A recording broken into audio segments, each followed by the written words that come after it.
Madame la maire. J'espère pouvoir aller à la fin de mon intervention et vous excuserez ma voix qui est en train de partir complètement.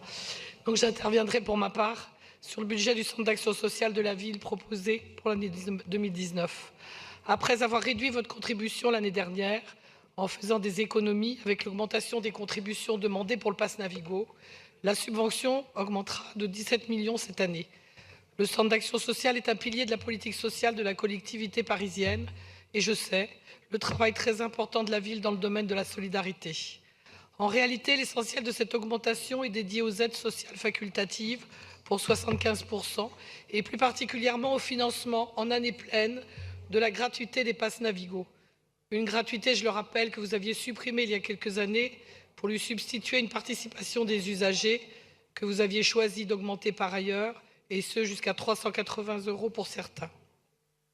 Ces mesures, mon groupe n'a eu de cesse de les dénoncer. Il y a seulement un an, au cours de la séance budgétaire précédente, je vous alertais sur la diminution alarmante du nombre de bénéficiaires du pass Navigo qui en avait découlé et du désespoir de beaucoup de bénéficiaires qui ne pouvaient comprendre cette mesure inique.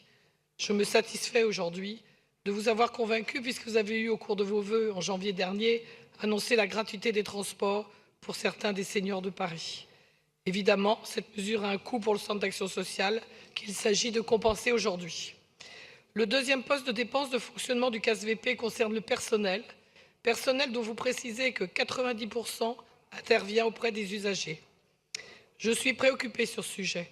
Si on peut toujours se satisfaire que le Centre d'action sociale ne s'inscrive pas dans une dérive de sa masse salariale, certaines simplifications organisationnelles, comme vous le dites, des services du CAS pose problème, d'autant plus que vous annoncez que ces efforts seront reconduits et amplifiés.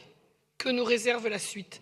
La suppression des postes d'adjoints dans les résidences-services à la suite de la mise en œuvre du SPASAD et plus récemment la suppression des gardiens dans les résidences-appartements les week-ends et jours fériés ont des conséquences catastrophiques, voire dramatiques, et nous devons mieux que cela aux résidents des établissements du CASVP qui provoquent un sentiment d'insécurité dont ils sont nombreux à nous faire part.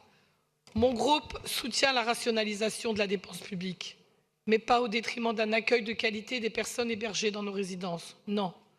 Elles ont besoin non seulement de confort, mais aussi elles ont besoin de se sentir entourées, protégées, car elles sont fragiles et quelquefois vulnérables. Soyons donc vigilants. Je voudrais aussi évoquer la suppression progressive qui est à nouveau mentionnée de l'aide Papado pour la garde des enfants. La garde à domicile est le deuxième mode de garde à Paris. Je redoute que cette aide puisse être supprimé. Si ce dispositif n'est pas très utilisé, peut-être n'est-il pas très clair et adapté, et faudrait-il en revoir les modalités. Je vous remercie.